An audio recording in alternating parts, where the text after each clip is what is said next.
देश के बुलेटिन में अब वो बातें आपको बताते हैं जो जाहिर है आज इस खुलासे के बाद उनको फिर से देखा जाना, उसको रिविजिट करना जरूरी है। उस समय कई ऐसे नेता थे, विपक्ष के नेता, जिन्होंने ये कहा था कि पुलवामा की घटना जो दिखाई दे रही है असल में वैसी नहीं है। क्या कहा गया था और आज वो किस तरीके से एक्सपोज हुए हैं वो हम आपको दिखाते हैं। क्योंकि पाकिस्तान को आतंक कबूल है, लिहाजा विपक्ष की फजीहत तय है। ये जो चेहरे आप इधर देख रहे हैं, इन्होंने उस समय पुलवामा की घटना पर सवाल खड़े किए थे।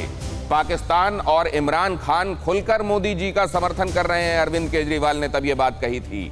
और आप देख रहे हैं विपक्ष के नेताओं ने क्या क्या कहा था। और ये कहा था, अब ये स्पष्ट है कि मोदी जी ने कुछ गुप्त समझौता किया है, कुछ गुप्त समझौता किया गया है, ये कहा गया था पाकिस्तान के साथ। लेकिन अब ये किस तरीके से एक्सपोज्ड हैं ये तमाम बातें, और जाहिर है क्या वो अपनी उस समय कही हुई बातों को रिविजिट करेंगे, क्या वो आत्ममंथन करेंगे। इधर देखिए क्या कहा गया है।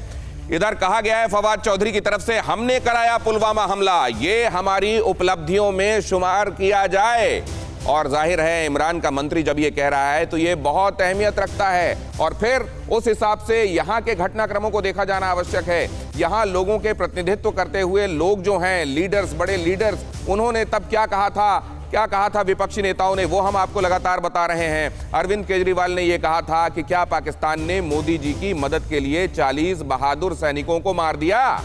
ये कहा था अरविंद केजरीवाल ने, कहा था कोई दुरभिसंधि है, कोई गुप्त समझौता है, हमले से सबसे अधिक किसे फायदा हुआ और हमले की जांच का परिणाम क्या है। राहुल गांधी ने यह सवाल पूछा था कि ये बताइए कि इसमें सबसे ज्यादा बेनिफिट किसको हो रहा है। उन्होंने चुनावी बेनिफिट का हवाला देते हुए कहा था कि इससे किसको सबसे ज्यादा चुनावी फायदा हुआ है। अगर आप ये देखेंगे तो जाहिर है उन्होंने खास चश्मा लगाकर ये बातें देखी और कही थी, लिहाजा ये स्टेटमेंट उन्होंने दिया था। पुलवामा हमले के पीछे मोदी जी का हाथ है, वो चुनाव जीतना चाहते हैं, ये कहा था फारूक अब्दुल्ला ने उस वक्त।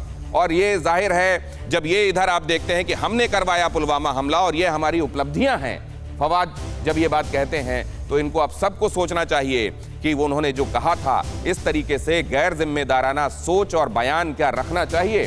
क्या लोकसभा चुनाव नजदीक है तो सरकार युद्ध में उतरना चाहती है। ममता बनर्जी ने उस वक्त कहा था सरकार ने वोटों के लिए पुलवामा कराया, उसको उकसाया, ये राम गोपाल यादव ने कहा था। और ये तमाम जो विपक्षी नेता हैं उस समय उनको ये लगा था कि चुनाव में फायदे के लिए किसी संधि, किसी दुरभिसंधि, किसी टैसिट अंडरस्टैंडिंग के तहत ये कराया गया है और आज उन सबको जवाब मिलता है। लेकिन क्या देश के माहौल के लिए इस तरीके की सोच, इस तरीके के स्टेटमेंट सही हैं? फिक्र आपकी, सोमवार से शुक्रवार रात 9 बजे सिर्फ TV9 भारतवर्ष पर।